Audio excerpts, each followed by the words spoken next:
Hello and welcome to another Brawl video. Today we're checking out this red-black or Rakdos Goblins deck featuring Grub, Storied Matriarch as our commander.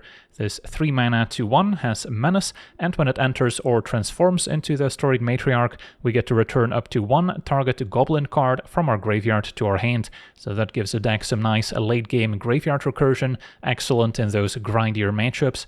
And then at the beginning of our first main phase, we can pay a red mana to transform a Grub into the Notorious Auntie, still a 2/1 with Menace, but now when Grub attacks, we may Blight 1, putting a -1/-1 counter on a creature we control. If we do, we now get to create a tapped and attacking token that's a copy of the blighted creature, except we have to sacrifice it at the beginning of the next end step.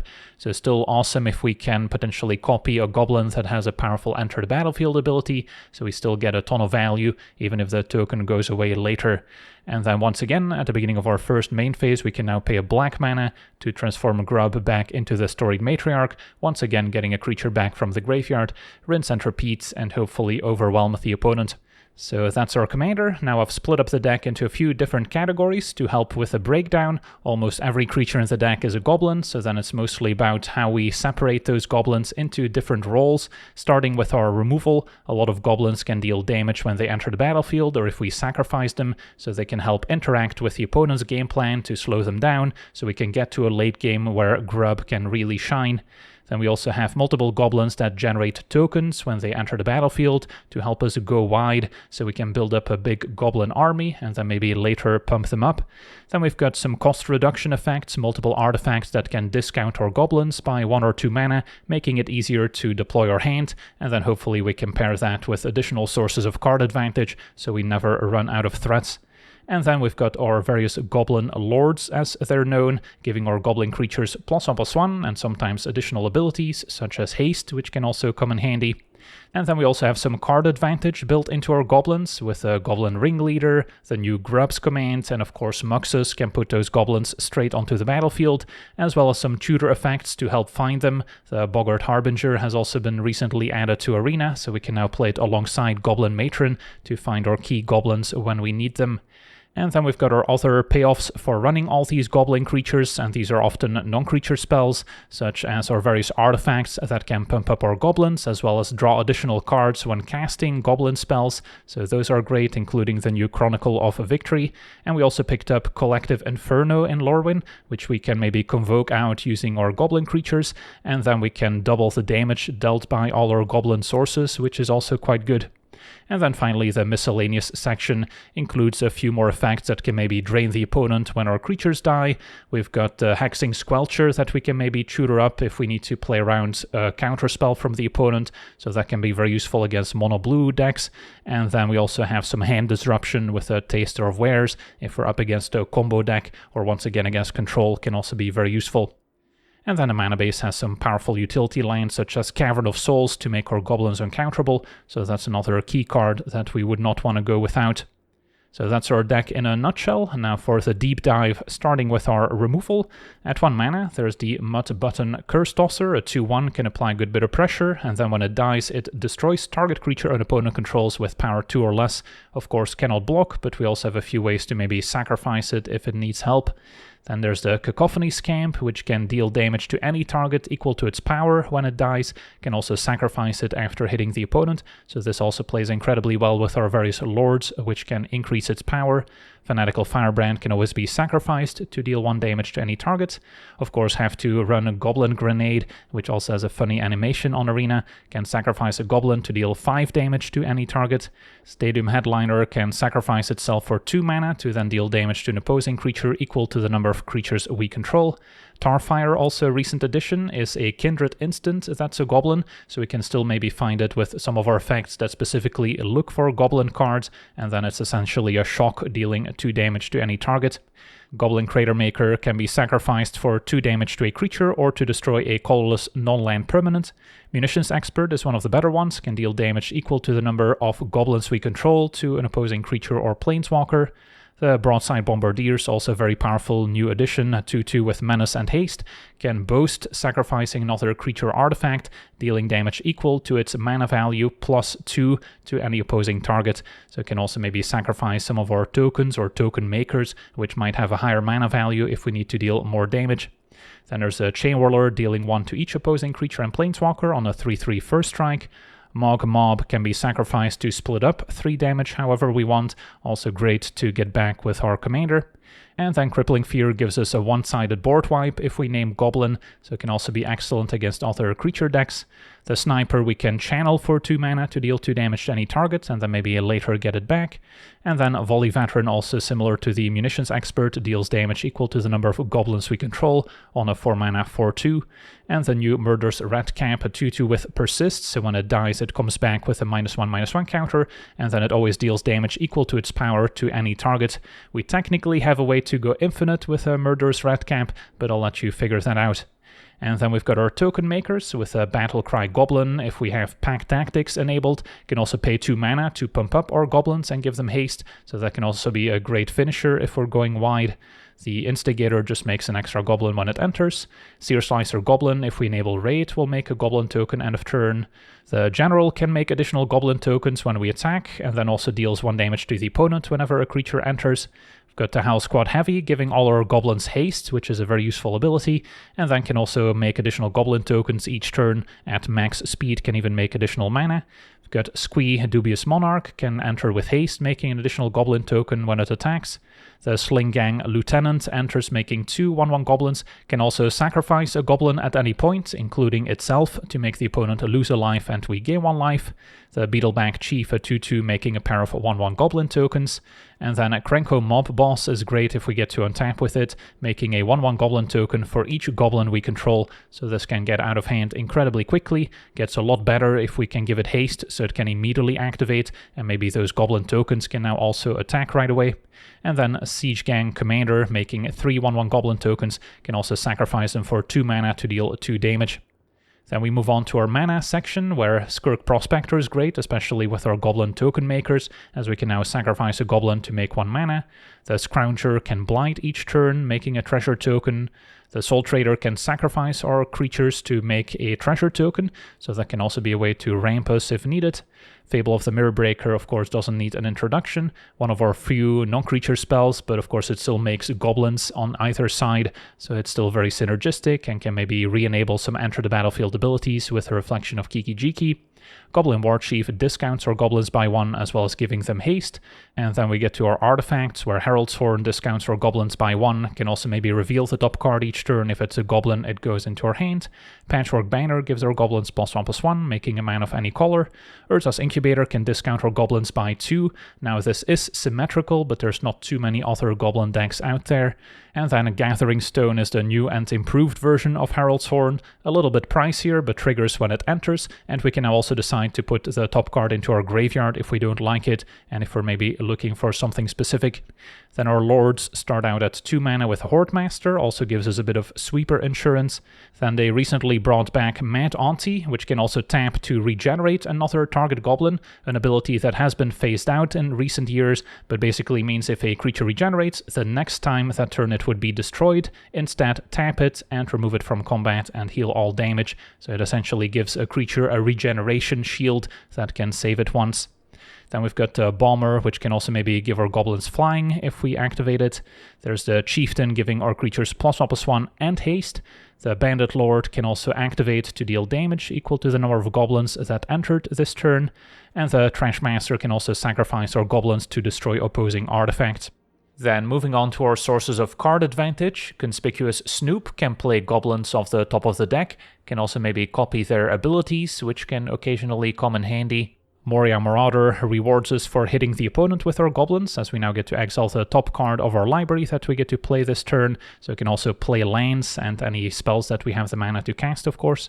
Then there's a Harbinger, finding any goblin and putting it on the top of our deck. Can also maybe combo with the Snoop, although we do not have Kiki Jiki on Arena to really go infinite with it.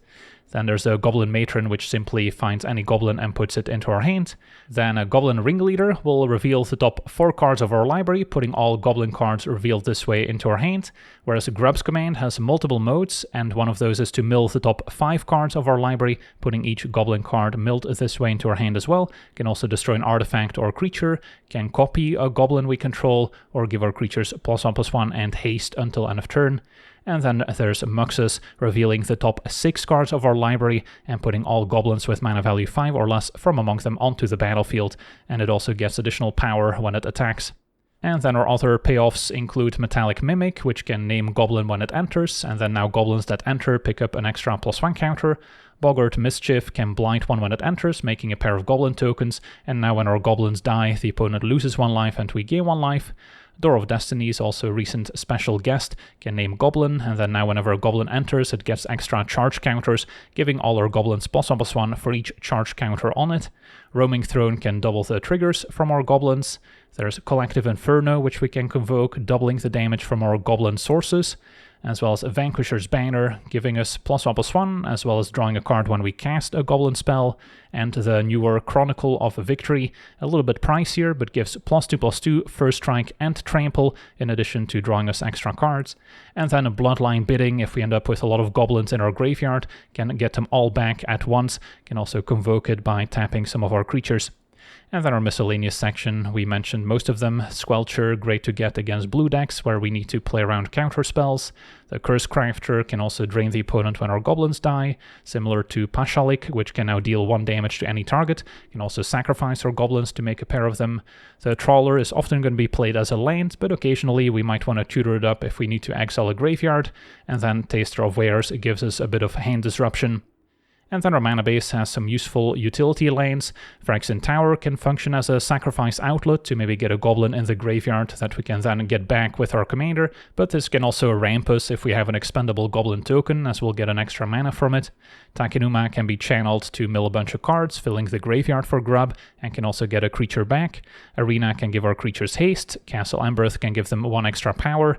Den of the Bugbear is a goblin making an extra goblin token, so it's a pretty nice creature land against control. Crucible can also make some hasty 1/1s, and then we've got some nice mana fixing, including Auntie's Hovel, which is a goblin-specific dual land, and then we've got some other cards here, such as Cavern of Souls, making our goblins uncounterable. We also have some other dual lands that can help cast our black goblins, while still having as many red sources as possible to cast some of those triple red goblins, such as Chainwhirler or Mogmob. And then 3-3 City can also maybe give us a nice mana boost if we're going wide. Urborg turns all our lands into swamps, since we might need double black to cast some of our non-creature spells such as Crippling Fear, so then having Urborg or some of our other dual lands can help out. So yeah, that's our deck. Now let's jump into some games and see how the deck does. Okay, we're on the draw, facing Hei Bai, 5-color Shrines. Not gonna be an easy matchup. My hand does seem functional. Got a 1/2 into Herald's Horn, which can then discount our goblins by 1. Matron can maybe get some payoff like Muxus at the top end, which we can cast for 5 mana thanks to Herald's Horn. And a Hierarch we can snipe with a Firebrand. So happy to see that they're on a version with some mana elves. Crater Maker can maybe take out a second.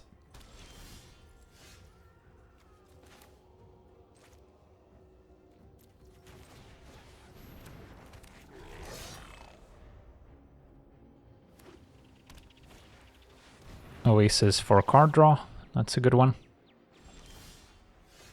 Still liking Herald's Horn first.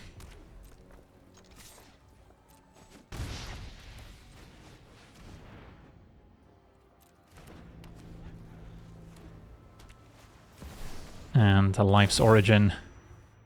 So that's going to give them 2 shrines, drawing with Oasis twice. That's going to be a bit of a problem. I guess we can use Crater Maker in conjunction with Tarfire to take it out.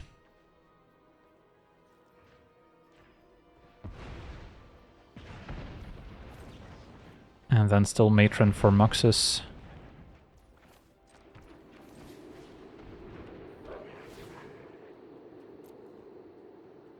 It's probably our best card here. Grub's command only destroys artifacts and not enchantments. Same with Trashmaster. I'm just hoping to get a nice hit to try to overwhelm the opponent. They found the Lost Wisdom, so it could have been worse.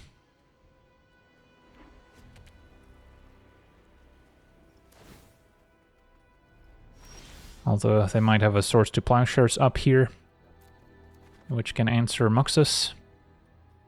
But yeah, that still seems like the play.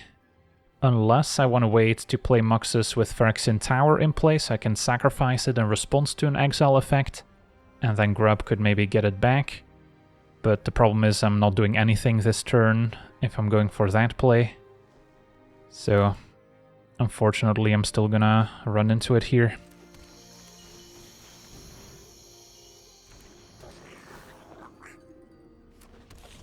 Found Scrounger and Pashalik. That was a Leyline Binding. So Muxus is gone. And then Pashalik says whenever another goblin dies, deals 1 to any target. I think we wait. And then maybe I'll use Phyrexian Tower to sack Matron. Hei Bai attacks. No blocks. And a Sanctum of All, that's a problem, since it can find their remaining shrines. Well, we have not hit any creature with Herald's Horn. I can now also use Scrounger to blight onto Matron, although could also do it on Pashalik, and then sack Matron to Phyrexian Tower. So let's see, can go Phyrexian Tower.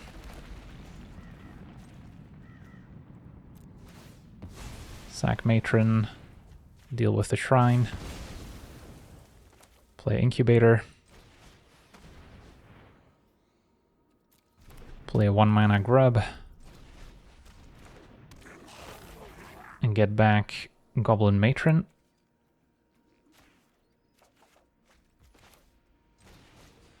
And with a 3-mana discount and a treasure, would have been able to cast another 6-drop.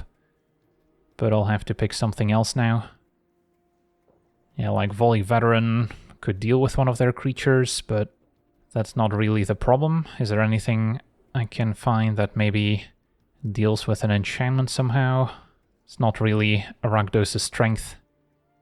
Could always go for something like a Ringleader to try and hit more goblins.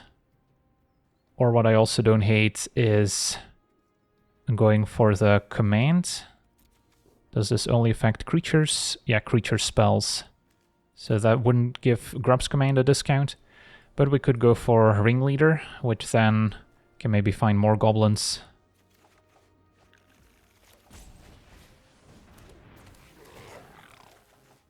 I found Krenko. Not a bad card, but without haste, it's not quite as good as I would like it to be.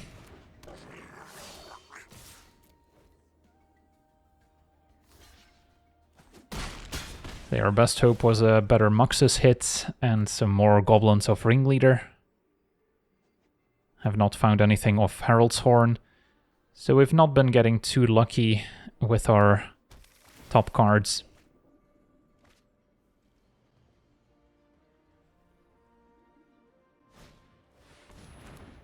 Enchantress's Presence can draw more cards. Opponent still had a Swords left over, can deal with Krenko. Pashalik down.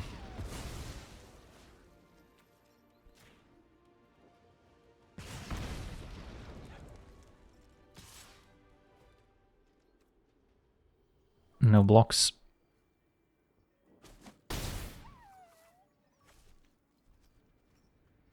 Could transform Grub. They might take it out with a Sanctum, although it's pretty easy to redeploy.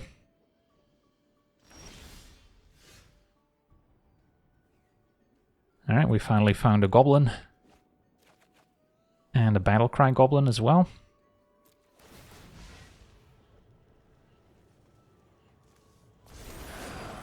And we'll pay to transform. And Battlecry can give other goblins haste as well. So we're maybe doing something here. get Blood Crypts. Do I have 2 basics? I do not, otherwise Smoldering Marsh would have been fine. But I do want extra red mana. Play Instigator.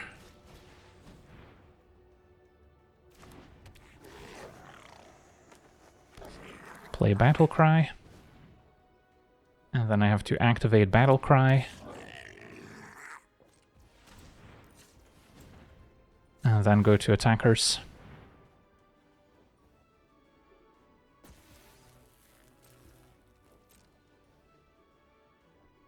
Might see them take out Grub. Yep, so we can sack that to Phyrexian Tower, which gives me 2 more Battle Cry activations. Have to use a mana now before we get the extra Goblin token.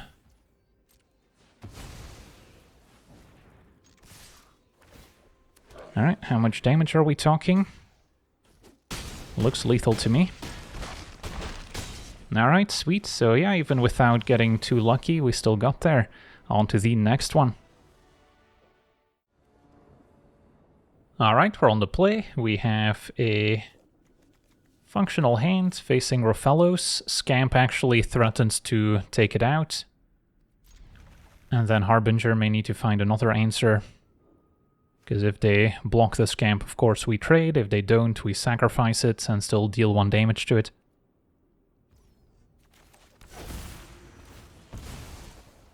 And then turn 2 we can play Theater.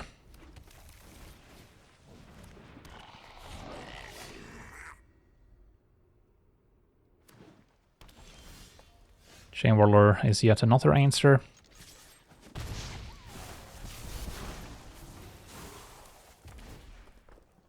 And Den of the Bugbear is a little late to the party here. Just drawing a mountain would be better at this point.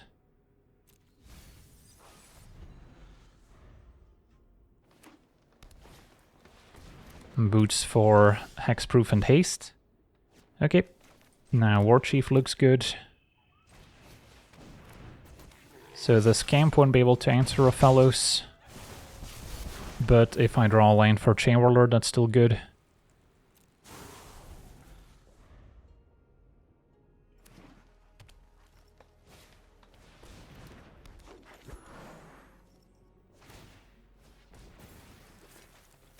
And a Staff of Domination. So they're very close to going infinite with Rofellos. It is 1 to untap the staff, 3 to untap a creature. So next turn they break even, the turn after they can generate infinite mana with it. So is there anything I can find in the meantime to stop that? Because a Harbinger can put a Goblin on top, but I really just need a mountain. Murderous Redcap cannot target because of Hexproof. So then Taster of Wares can maybe have a look, but it's only looking at 3 cards. Unless there's a guaranteed answer I can think of with a Harbinger. That would deal with Rofellos through Hexproof. But I think we've got the one in hand already. Could of course destroy the artifacts. And then I can still deal with Rofellos, so maybe that's the play. Get a Trashmaster, which can also destroy the staff. Don't hate that idea. So now at least we have a plan.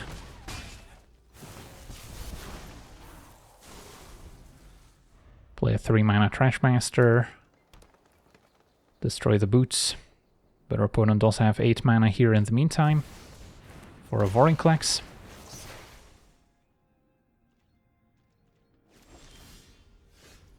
Alright, Trashmaster it is.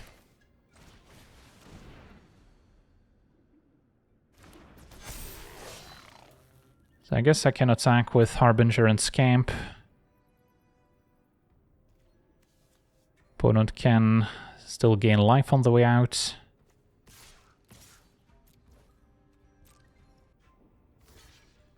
Alright, so then take out Boots, sack Harbinger.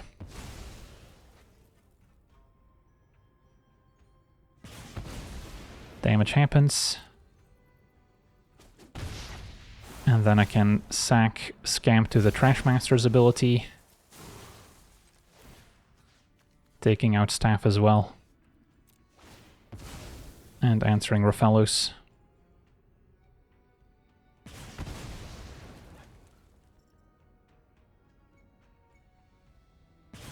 They could have gained 2 in response, but they didn't. Or 1 life. Rofellos is back. Now I just need to use the red cap or Chain Whirler.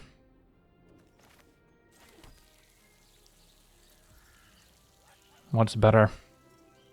Red cap can maybe deal 2 to a creature in the future. Let's go for a Chain Whirler.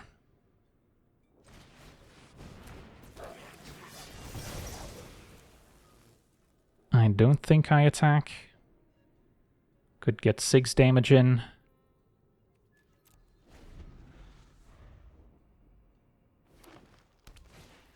Rofellos is back once again. Wouldn't mind a land here. Crippling Fear. That's an interesting one. So if I name Goblin, we deal with Rofellos and we at least trade for Vorinclex. That looks good to me.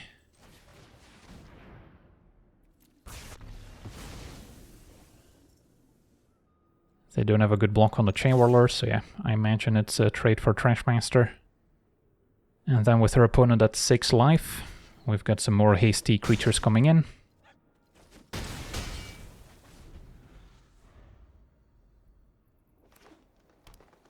Opponent back up to 7 mana.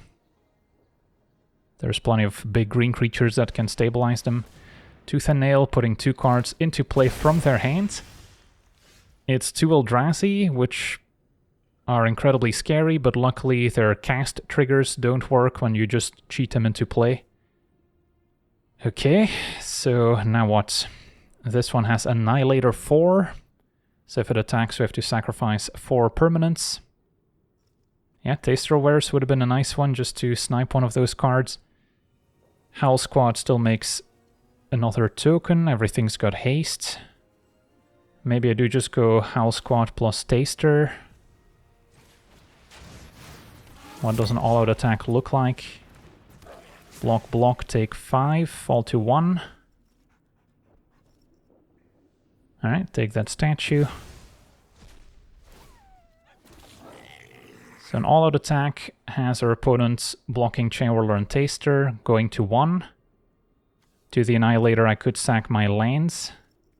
Rofellos currently costs 8 mana, so they could play it with a land. If they just draw a creature, they could attack with Ulamog, leave 2 blockers back, but I think that's still good enough. These are forced. Their opponent at 1 life. Can they top deck an answer? It's a land, so they can replay Rofellos. But we'll get 1 more token from the Howl Squad, so I can just sacrifice my lands here, should they attack. And at 24, we would have fallen to 1 had our opponent attacked, so this could not have been any closer whatsoever. And then now it's pretty trivial. Can use Red Cap to just finish them off, I guess, instead of going for Rofellos. Although it would have been funny to take out Rofellos 1 more time. Well, this game could not have been any closer. On to the next one. Okay, we're on the play, facing Quintorius, so a Discover/Cascade deck. Our hand's not bad, got a fine curve of early goblins. Some top ends, Grub to maybe recycle a Mog Mob.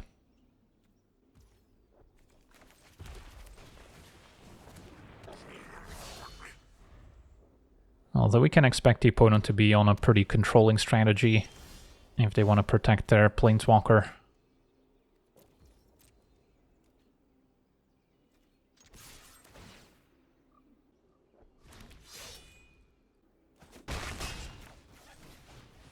Instigators next.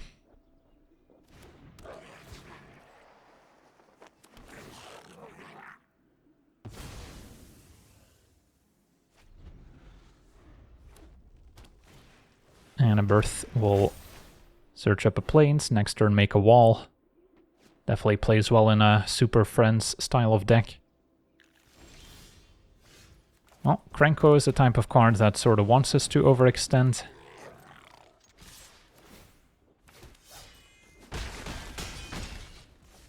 So if they have a 4-mana Wrath, or maybe even a 3-mana Sweeper in red dealing damage, we're gonna fall pretty far behind. No double red at the moment, and a Rahilda. That one we could answer in a few ways. Picked up a Moria Marauder. Could use Mogmob to clear Rahilda, could also go Marauder and use Headliner to get rid of Rahilda. Or I can just play Krenko and then for now hit the brakes. Now let's go for Krenko.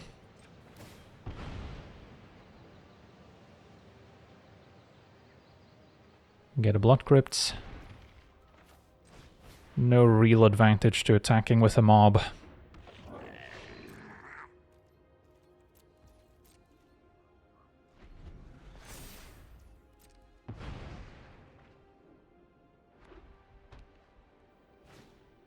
Also, Vacation will exile it, so then we're also not getting Krenko back with Grub, unfortunately. Unless I use Mogmob to destroy it. Would be pretty drastic. I think we can win without Krenko.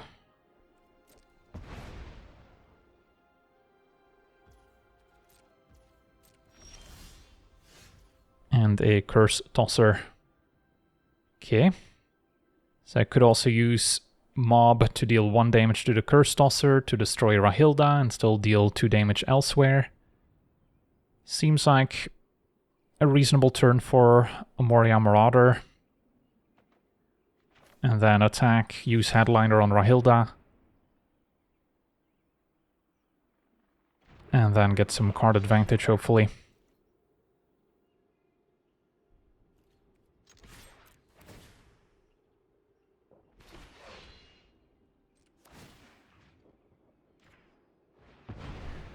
Could also let my opponent block first, then they would probably block some other 1/1. Opponent had the swords for Marauder, so don't get to hit an extra lane drop, which was the hope here.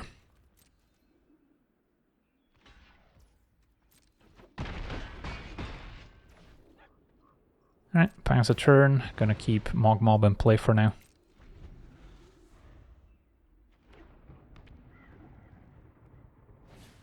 And a showdown for card advantage. It's Conquer's Death and a Simulacrum. So maybe not the turn for Siege Gang when our opponent can exile it next turn. Could play Grub, get back a Headliner, and take it from there. Sure. So start by attacking, unless I want to deal damage to the Curse Tosser with a mob to destroy the wall. Because yeah, we're only getting in for 2 here. Even if they get some +1 counters on the wall, that might be okay. Yeah, at most they're going to get 1 counter, so then Curse Tosser can still maybe answer it. So yeah, let's start by attacking.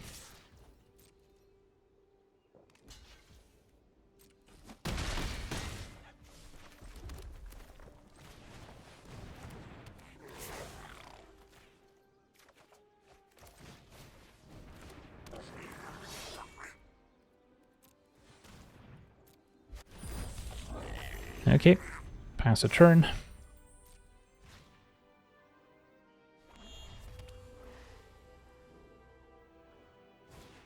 And a farewell, that's rough. So, that's gonna get rid of all creatures. I could damage one of my goblins to at least have it in the graveyard for Grub. But we're probably just gonna play Siege Gang.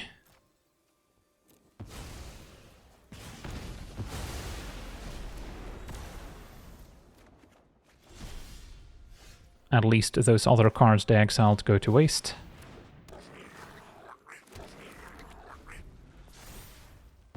And Siege Gang's not a bad leftover.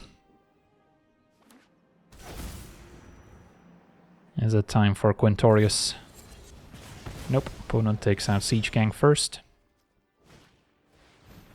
So now we've got something to return with Grub. Banner's not bad either. If I play Banner, I'll be 1 mana short of playing Grub. Would attack for 6, so it is a meaningful amount of damage. Yeah, I think I prefer Banner here.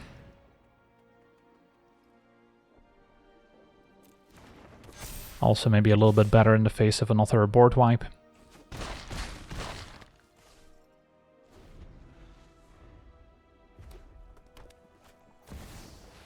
Now there's Quintorius, can also gain them additional life back.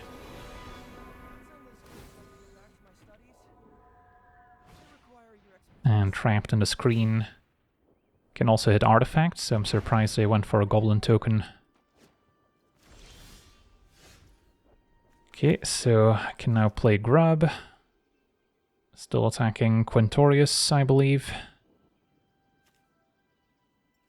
Yeah, they want him to set up the -6 ultimate.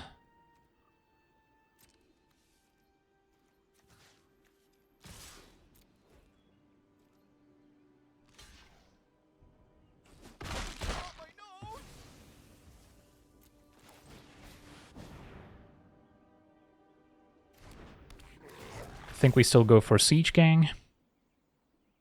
And then we could also make a copy with a transformed Grub next turn.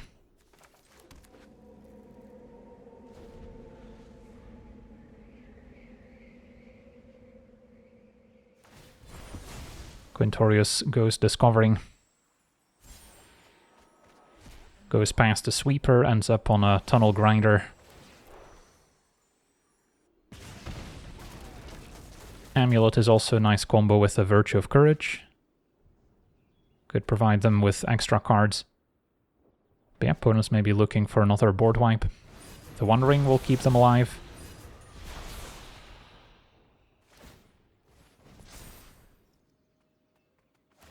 And Carnosaur answers Grub.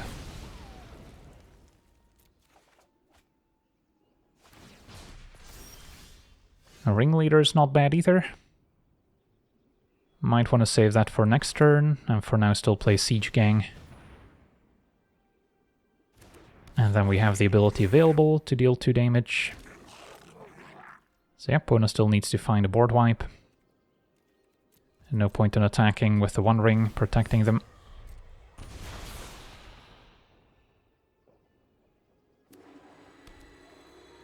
They played Igancho, could have been a removal spell.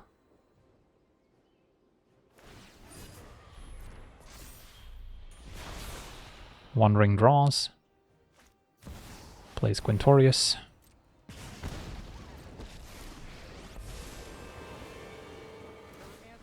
And they're hoping for another board wipe, but they hit the Blade Reforged, which is not good enough. Could also take it out with Siege Gang before it gets a counter.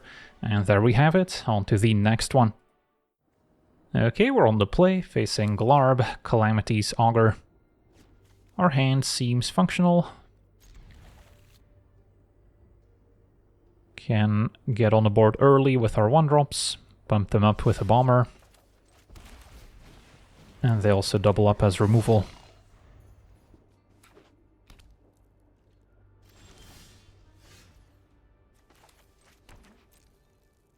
So we'll hit for 2. And then Scamp can surveil with Verdant and getting our Theater.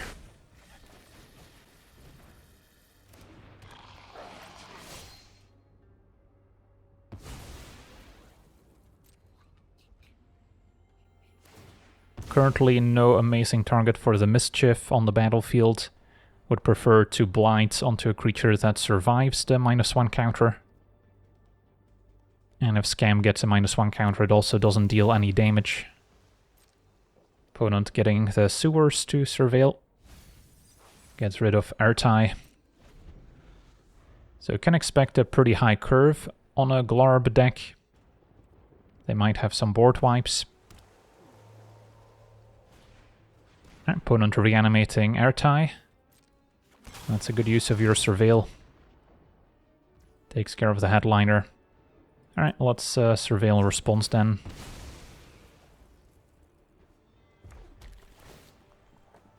And I'm happy drawing land 4 still. And find a munitions expert, could also be an answer to Ertai. Not opposed to Squee, and then attack all out. And if they want to trade for Squee, we get to keep the 1/1s. And at some point we can get it back.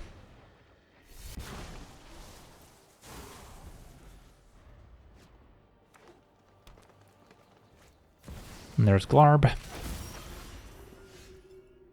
So if I want to take it out with Expert, we do need to get 1 extra Goblin in play. I guess if we go for Bomber, then Scamp can still attack and trade for Glarb if they block.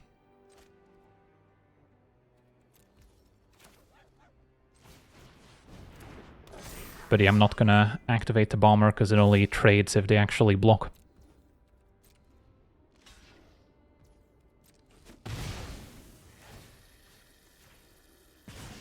Okay.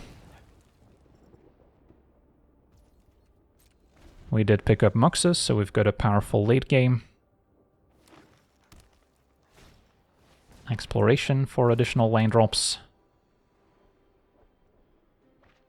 And a Snapcaster can get back Reanimate. They did leave Glarb in the graveyard, so presumably they're getting it back here. Okay. Opponent falls to 13. They've dealt themselves quite a bit of damage. A land is perfect. So now I could go Mischief into Munitions Expert.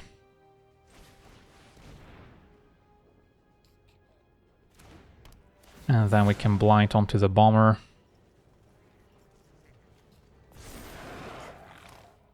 And this deals with Glarb.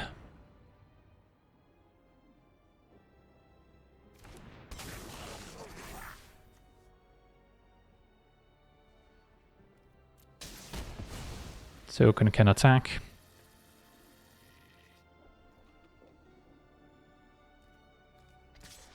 Could have also blinded onto the token.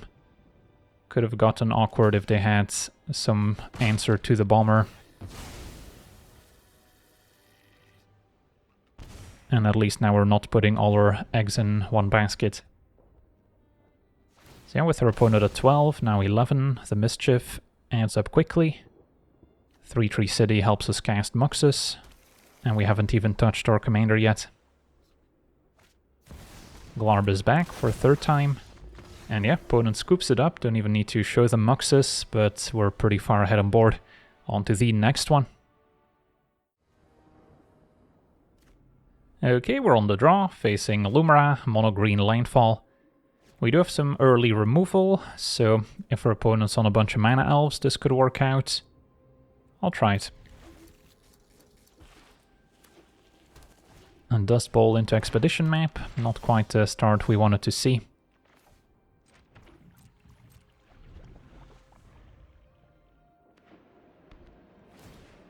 And now Fetch Land. We get to Surveil. And maybe find another 2-mana creature we can play. War Chief isn't bad.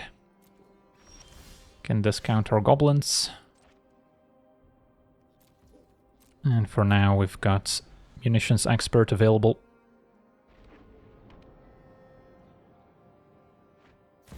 A Walk-in Closet to replay lands from Graveyard.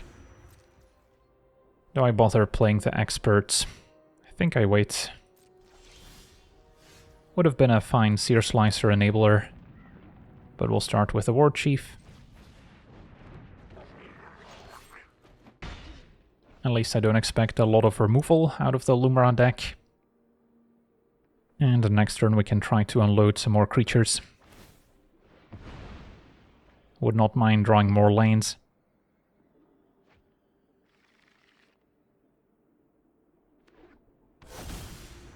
Okay, got my wish.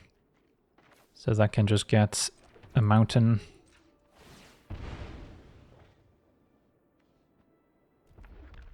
And then how about Chieftain plus Seer Slicer? That's a good amount of damage.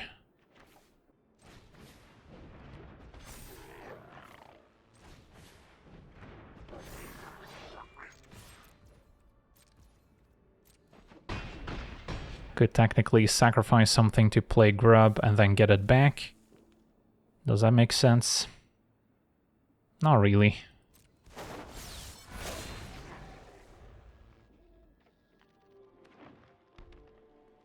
So their opponent's 1 mana short of casting Lumra at the moment. They're gonna pass a turn with 5 mana up. Well, kind of liking Siege Gang now. And then keep up Tarfire.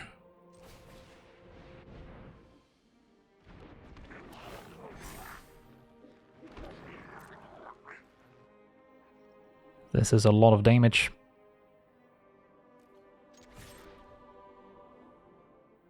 Maybe they've got some sort of fog effect. Kozilek's command, exiling the Chieftain. It's pretty good. Could Tarfire the Chieftain so it doesn't get exiled, and next turn we can get it back with Grub.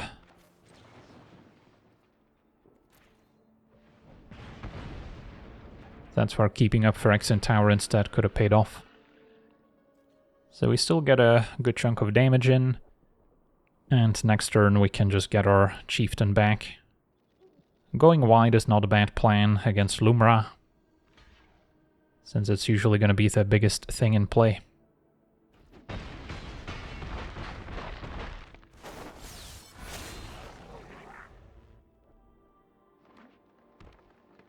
And there's Lumra.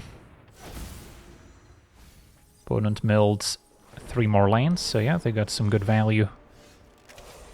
Alright, so yeah, can play Grub, and then getting back Chieftain should already be lethal. Could still potentially activate Siege Gang, or play Munitions Expert. But yeah, that looks good to me. Sweet, on to the next one.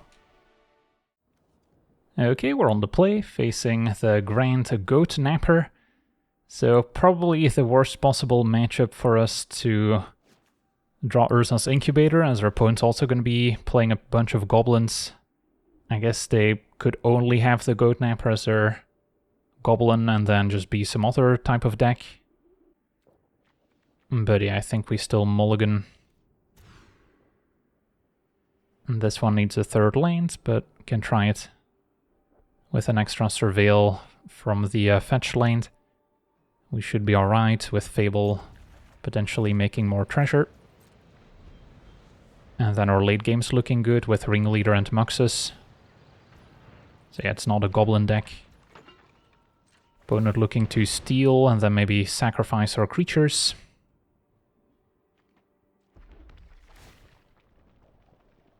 Guess I'll keep an Urborg, even though it might help the opponent out as well. Metallic Mimic technically enables some infinite combos in this deck, but it's very unlikely that we assemble them.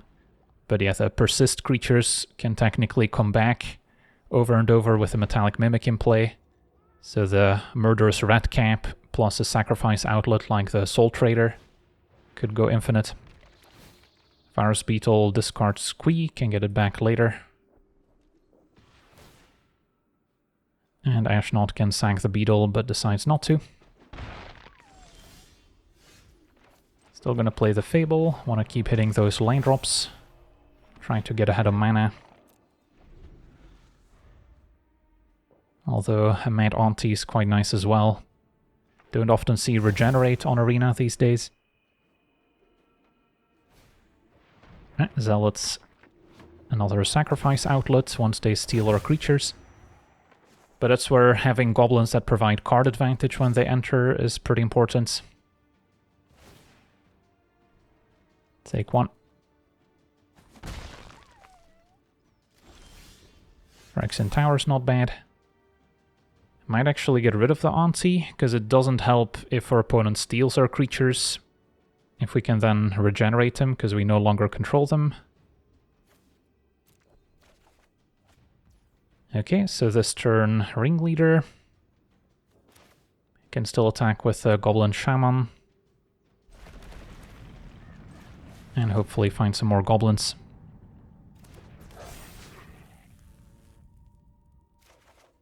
That was a good hit.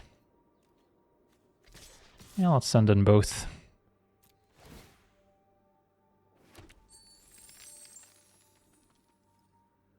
And then I can still play Headliner with a treasure. Or I could save it for Muxus next turn. If Tiny Bone hits me, they could cast my Auntie or Squee. I don't think we care. I'll just pass.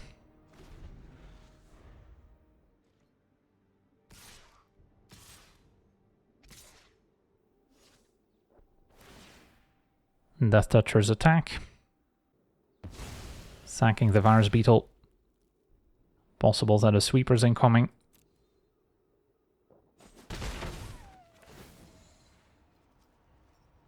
Or does our opponent want one of our 3-drops? Goes for Squee. That's fine.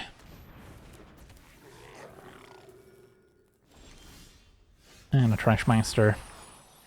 I think Muxus still has the highest upside here. Guess we can also tap it for black thanks to Urborg, so I don't have to sacrifice it. Although it does slightly thin out the deck, so maybe it's worth it. And then get a Blood Crypt, since I don't have 2 basics yet, for Smoldering Marsh. Hopefully hit some Haste Enabler.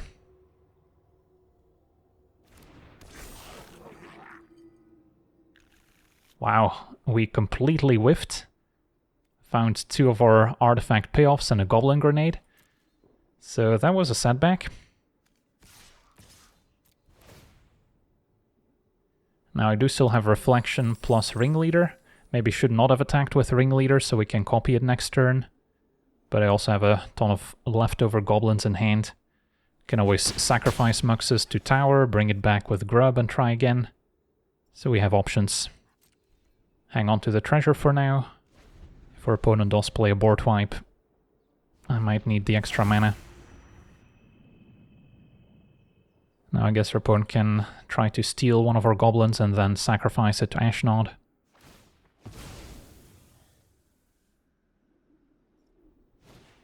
Molten Collapse just deals with Muxus, that's fine. And we get to untap. Now I think I start with the Taster Wares to make sure there's no instant speed removal that can mess this up. And then I can Reflection on the Ringleader.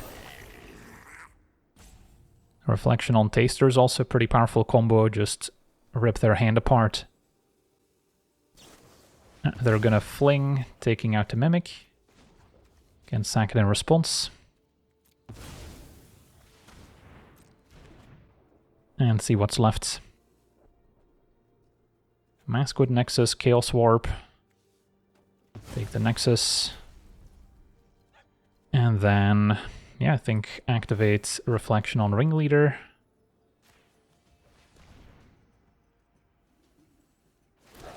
See what else we can find. Opponent does not have the best blockers available. Can use Firebrand to take out one Death Toucher. But yeah, can't really go wrong here. It was just a matter of figuring out exactly which goblin makes the most sense. But we had a ton of great options. On to the next one. Okay, we're on the draw, facing Baird. So a red-white, kind of a tokens deck. Our hand seems keepable. Baird at 2 toughness can be removed by Crater Maker. And then we've got a pretty powerful late game if we can get to it with a Chronicle of Victory. The Sky Knight is also worth removing.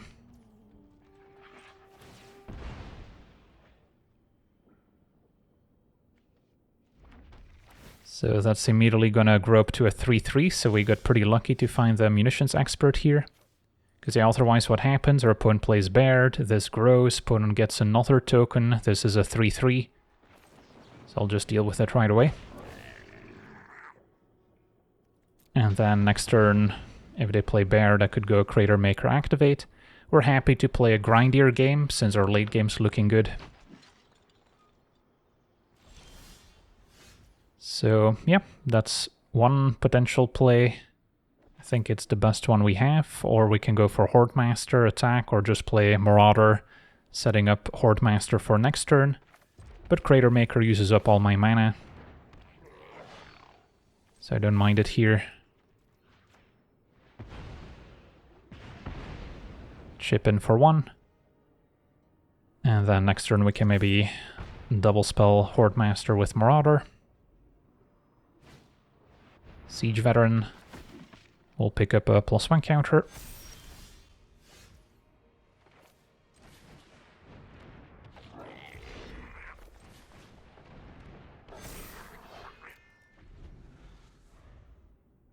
If the Munitions Expert dies, it's also a good one to get back with Grub. Sentinel will matter if we try to go for Chronicle on curve. Veteran attacks. Happy to take it. Could mean that they have an answer for the Marauder, otherwise we can maybe find some extra cards with it. Phyrexian Tower is also interesting. Could make it easier to play the Chronicle. In fact, we could play it right now. But maybe start by attacking, see what happens.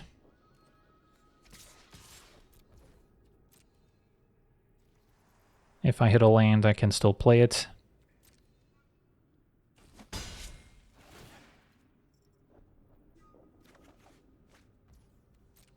And we might find some other goblins we can play.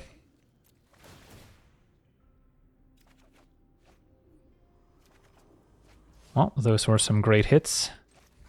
Grub's command will trigger the Sentinel, but I can also destroy the Sentinel as an artifact, or we can just destroy the Veteran. And then... what else? We can copy one of our goblins. None of these are legendary. Can copy the Expert, which would then also take out something else. Since we have a Chronicle coming up, I'm not afraid of running out of cards, so I don't need to mill 5. So copy Expert, destroy the Veteran.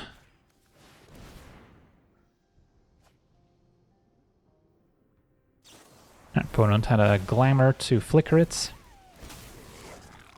Let's take out the Sentinel. That'll come back, but at least the +1 counter is gone for now.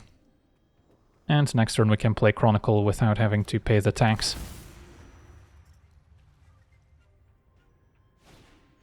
Wrath of the Skies will wipe our board. We do get some Horde Master triggers at least. Found 2 more goblins. And a Door of Destinies. So a lot of solid options. I don't think it's Veteran since we can get to 3 damage with it. But I could go General plus Grub, get back maybe a Grub's Command for more value. Could be decent now that we lost our board. Sure.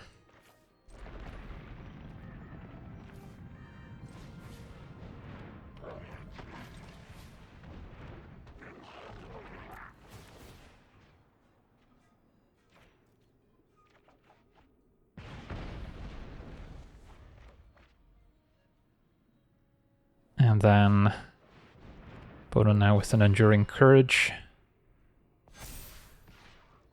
Take 4. And a Seer Slicer. Do I want to transform a Grub?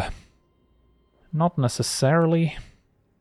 Since this one's legendary, I can use my mana elsewhere by going Seer Slicer plus Grub's Command, for instance. Can Grub's Command destroy the Enduring Courage to clear a path, or we can get rid of the Veteran so we don't have to deal with it anymore. Versus Chronicle's also an option, but I kind of want to clean up some threats if I can. And then this says, when a Goblin attacks, make a 1/1 token tapped and attacking. Yeah, I could also copy the Seer Slicer, of course. Or we could get back Munitions Expert by copying Grub, which is also a play we could make. Alright, so we'll destroy, copy.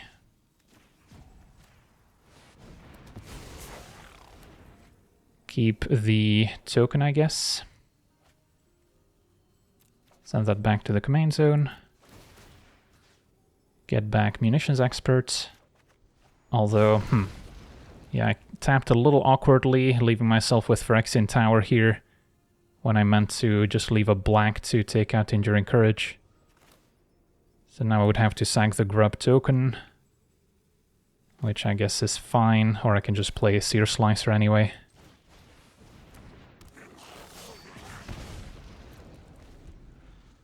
Alright, so still a good turn. Bought back a removal spell. Opponent just ramping. Okay. Do we want to transform Grub? Tokens can transform nowadays. And this turn just play Chronicle.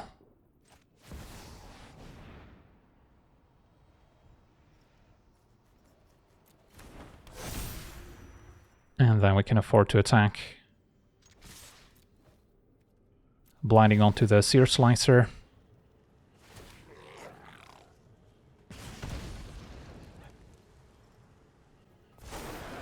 So we make another copy. And this might just be lethal as is.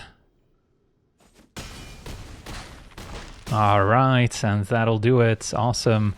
So we got to see this Rakdos Goblins deck in action, and yeah, it's a deck that can be pretty fast out of the gates and present a lot of damage very quickly with our various lords, but it's also a deck that's happy to play a long, grindy game with our commander, recycling goblins out of the graveyard, and some of our non-creature spells also being great sources of card advantage and giving the deck a bit more staying power. So yeah, overall a pretty balanced deck that's quite fun to play. So yeah, for now I want to thank you for watching, hope you enjoyed, and as always, have a nice day.